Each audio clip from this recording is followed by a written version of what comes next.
ଶୁଣ, ଆଜି ମୁଁ ତତେ ଗୋଟେ କୋଶ୍ଚିନ୍ ପଚାରିବି, ସତ କହିବୁ। ଗତକାଲି ତୁ ମୋବାଇଲରେ କେତେ ସମୟ ନଷ୍ଟ କଲୁ? 2 ଘଣ୍ଟା, 4 ଘଣ୍ଟା, 6 ଘଣ୍ଟା ନା 8 ଘଣ୍ଟା? କହ, ସେଇ 8 ଘଣ୍ଟାରେ କ'ଣ ତୋ ଜୀବନ ବଦଳିଗଲା? କିଛି ବଦଳିଲାନି। କେବଳ ଆଉ ଗୋଟେ ଦିନ ତୋ ଜୀବନରୁ କମିଗଲା। ତୁ ଭାବୁଛୁ ମୁଁ ମୋବାଇଲ ଚଲଉଛି, କିନ୍ତୁ ସତ କଥା କ'ଣ ଜାଣିଛୁ? ତୁ ମୋବାଇଲକୁ ଚଲଉନୁ, ମୋବାଇଲ ତତେ ଚଲଉଛି। ସକାଳ ଉଠିଲା ମାତ୍ରେ ହିଁ ମୋବାଇଲ, ଖାଇଲା ବେଳେ ମୋବାଇଲ, ପାଠ ପଢ଼ିବା ପାଇଁ ବସିଲେ ମୋବାଇଲ, ଶୋଇବା ପୂର୍ବରୁ ମୋବାଇଲ।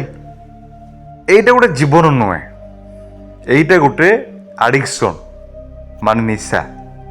ତୁ ଭାବୁଛୁ ଆଉ ଗୋଟେ ରିଲ୍ ଦେଖିଦେବି, କିନ୍ତୁ ଗୋଟେ ରିଲ୍ 2ଟା, 10ଟା, 100ଟା, ଆଉ ହଠାତ୍ 2 ଘଣ୍ଟା ଶେଷ। ତାପରେ ରାତିରେ କହୁଛୁ ଆଜି ପଢ଼ିପାରିଲିନି। ପଢ଼ିପାରିଲୁନି ନା ମୋବାଇଲ ତତେ ପଢ଼ିବା ପାଇଁ ଦେଲାନି? ସାଙ୍ଗମାନେ, ଆଜିର ଏଇ ଭିଡ଼ିଓକୁ ଶେଷ ପର୍ଯ୍ୟନ୍ତ ଦେଖ, କାରଣ ଆଜି ମୁଁ କହିବି ମୋବାଇଲ କେମିତି ଧୀରେ ଧୀରେ ତମ ସ୍ୱପ୍ନ, ତମ କ୍ୟାରିୟର, ତମ ବାପା ମାଙ୍କ ଆଶା ଆଉ ତମ ଭବିଷ୍ୟତକୁ ନଷ୍ଟ କରୁଛି। Show let's start the video. ଶୁଣ, ମୁଁ ତତେ ଗୋଟେ କାହାଣୀ କହୁଛି। 2 ଜଣ ପୁଅ ଥିଲେ।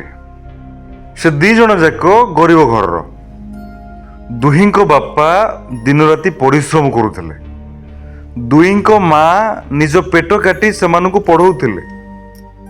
କିନ୍ତୁ ଜଣେ ପୁଅ ଘରକୁ ଆସି ବହି ଖୋଲୁଥିଲା, ଆଉ ଜଣେ ମୋବାଇଲ। ରାତି ପାଇଲେ ମୋବାଇଲ, ବେଳ ବୁଡ଼ିଲେ mobile. Reels, shorts, game, notification, like, comment, share.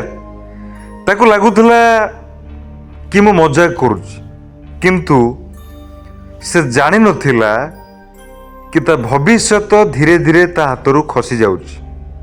5 ବର୍ଷ ପରେ ଯେଉଁ ପୁଅ ଘରକୁ ଆସି ବହି ଖୋଲୁଥିଲା, ସେ ଗୋଟେ ଅଫିସର ହେଲା। ଆଉ ଜଣେ ଆଜି ବି ମୋବାଇଲରେ ସ୍କ୍ରଲ୍ କରୁଛି। ଭାଇ, ମୋବାଇଲ ଖରାପ ନୁହେଁ, କିନ୍ତୁ ମୋବାଇଲର ଦାସ ହେଇଯିବା ସବୁଠାରୁ ବଡ଼ ବିପଦ।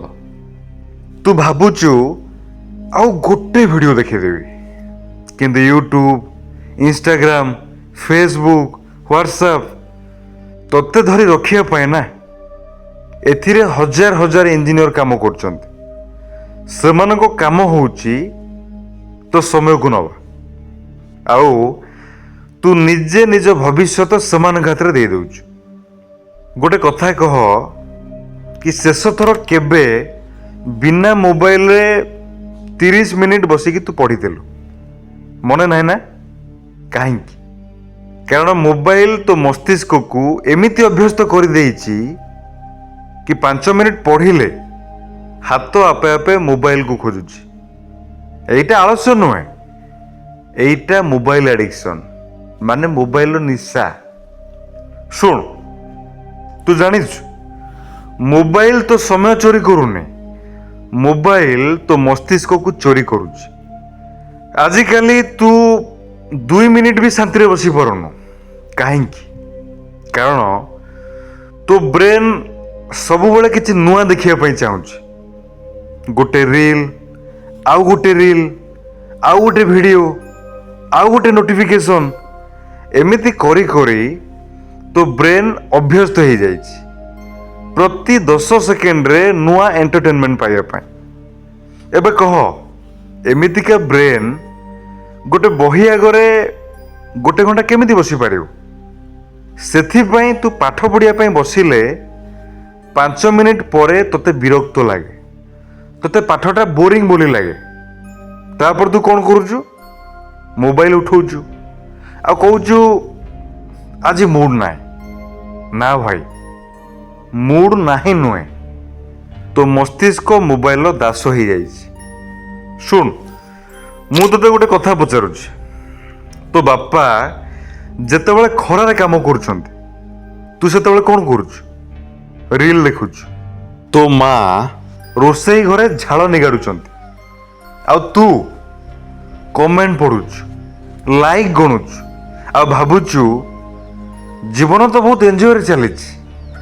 ମନେ ରଖ, ଆଜି ତୁ ମୋବାଇଲକୁ ଟାଇମ୍ ଦଉଛୁ, କାଲି ଜୀବନ ତୋତେ ଟାଇମ୍ ଦବନି। ଆଜି ତୁ ବହିକି ଛାଡ଼ି ଦଉଛୁ, କାଲି ଚାକିରି ତୋତେ ଛାଡ଼ିଦବ। ଆଜି ତୁ ନିଜ ସ୍ୱପ୍ନକୁ ଅବହେଳା କରୁଛୁ, କାଲି ସ୍ୱପ୍ନ ତୋତେ ଅବହେଳା କରିଦବ। ଗୋଟେ କଥା ସବୁବେଳେ ମନେ ରଖ, ମୋବାଇଲ ତୋ ହାତରେ ରହିଲେ ଭଲ, କିନ୍ତୁ ଯେଉଁଦିନ ତୁ ମୋବାଇଲ ହାତରେ ପଡ଼ିଯିବୁ, ସେଇଦିନ ଠାରୁ ତୋର ପତନ ଆରମ୍ଭ ହେଇଯିବ। ଶୁଣ, ଏବେ ଗୋଟେ କାମ କର, ନିଜ ମୋବାଇଲର ସ୍କ୍ରିନ୍ ଟାଇମ୍ ଖୋଲ। ହଁ, ଏବେ ଖୋଲ, ମୁଁ ଅପେକ୍ଷା କରୁଛି। ଦେଖ, ଆଜି କେତେ ଘଣ୍ଟା ମୋବାଇଲ ଚଲେଇଛୁ? 5 ଘଣ୍ଟା, 7 ଘଣ୍ଟା, 9 ଘଣ୍ଟା। ଏବେ ସେଇ ସମୟକୁ 365 ଦିନରେ ଗୁଣ, ମାନେ ମଲ୍ଟିପ୍ଲାଏ କର। ଭାବ, ତୁ ବର୍ଷକୁ କେତେ ସମୟ ନିଜ ଜୀବନଠୁ କାଟି ଫୋନକୁ ଦଉଛୁ। ତୁ ଜାଣିଛୁ ଏ ଦୁନିଆରେ ସବୁଠାରୁ ଦାମୀ ଜିନିଷ କ'ଣ? ଟଙ୍କା ନୁହେଁ, ସୁନା ନୁହେଁ, ସମୟ। ଟଙ୍କାକୁ ହରେଇ ଦେଲେ ତାକୁ ପୁଣି ତୁ ଇନକମ୍ କରିପାରିବୁ, କିନ୍ତୁ ସମୟକୁ ହରେଇ ଦେଲେ ସେଇଟାକୁ ଜୀବନରେ ତୁ କେବେ ବି ଫେରିକି ପାଇବୁନି। ଆଜି ତୁ କହୁଛୁ ଆଉ ଟିକେ ପରେ ପଢ଼ିବି, କିନ୍ତୁ ସଫଳ ଲୋକମାନେ କ'ଣ କହନ୍ତି ଜାଣିଛୁ? ଆଗେ କାମ, ପରେ ଏଣ୍ଟରଟେନମେଣ୍ଟ। ଆଉ ଅସଫଳ ଲୋକ କ'ଣ କହନ୍ତି ଜାଣିଛୁ? ଆଗେ ଏଣ୍ଟରଟେନମେଣ୍ଟ, ପରେ କାମ। ଏଇ ଗୋଟିଏ ଅଭ୍ୟାସ ଦୁଇଟି ଜୀବନକୁ ସମ୍ପୂର୍ଣ୍ଣ ଅଲଗା କରିଦିଏ। ଆଜିଠାରୁ ଏଇ 5ଟି ନିୟମକୁ ଫଲୋ କର। ସକାଳେ ଉଠିବା ପରେ ପ୍ରଥମ 1 ଘଣ୍ଟା ମୋବାଇଲ ନୁହେଁ। ପଢ଼ିଲା ବେଳେ ମୋବାଇଲ ଫୋନକୁ ସାଇଲେଣ୍ଟ କରି ନିଜଠାରୁ ଦୂରେଇ ରଖ। ରାତିରେ ଶୋଇବାର 30 ମିନିଟ୍ ପୂର୍ବରୁ ମୋବାଇଲକୁ ବନ୍ଦ କର। ପ୍ରତିଦିନ କମ ସେ କମ 2 ଘଣ୍ଟା ଡିପଲି ଷ୍ଟଡି କର।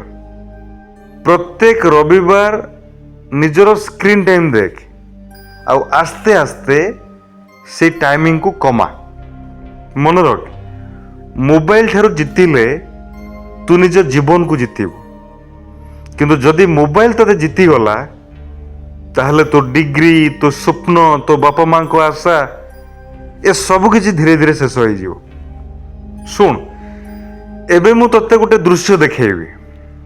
ଆଖି ବନ୍ଦ କରି ଇମାଜିନ୍ କର, ଆଜିଠୁ 10ରୁ 15 ବର୍ଷ ପରେ ତୋ ବୟସ 35 ବର୍ଷ।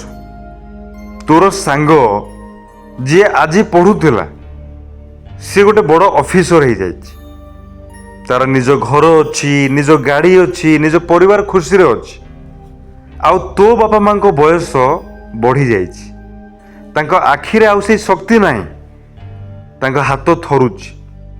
ଆଉ ସେମାନେ ତତେ ଚାହିଁକି ପଚାରୁଛନ୍ତି, ପୁଅରେ ଚାକିରି କେମିତି ଚାଲିଛି?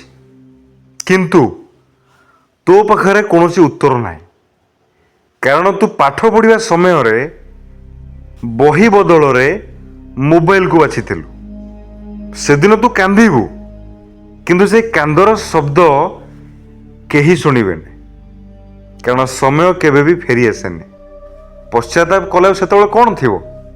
କିଛି ନାହିଁ। ଭାଇ, ତୁ ଏବେ ଯାହା କରୁଛୁ ନା, ସେଇଟା ହିଁ ତୋ ଆଗାମୀ ଭବିଷ୍ୟତର ଜୀବନକୁ ଲେଖୁଛି। ଆଜି ମୋବାଇଲ ଜିତିଲେ କାଲି ଜୀବନ ହାରିଯିବ। ଆଜି ବହି ଜିତିଲେ କାଲି ଏ ଦୁନିଆ ତତେ ସଲାମ କରିବ। ଗୋଟେ କଥା ସବୁବେଳେ ମନେ ରଖ, ମୋବାଇଲ ତୋ ଭବିଷ୍ୟତ ତିଆରି କରିବନି, ତୋ ଡିସିପ୍ଲିନ, ତୋ ଶୃଙ୍ଖଳା ତୋ ଭବିଷ୍ୟତ ତିଆରି କରିବ। ଆଜି ଏହି ମୁହୂର୍ତ୍ତରେ ଗୋଟେ ନିଷ୍ପତ୍ତି ନେ, ମୋବାଇଲ ମୋ ଜୀବନକୁ ଚଲେଇବନି, ମୁଁ ମୋ ଜୀବନକୁ ଚଲେଇବି। ମୁଁ ମୋ ବାପା ମାଙ୍କ ସ୍ୱପ୍ନକୁ ପୂରଣ କରିବି। ମୁଁ ଆଜିଠୁ ବଦଳିବି, କାଲିଠୁ ନୁହେଁ, ଆଜିଠାରୁ।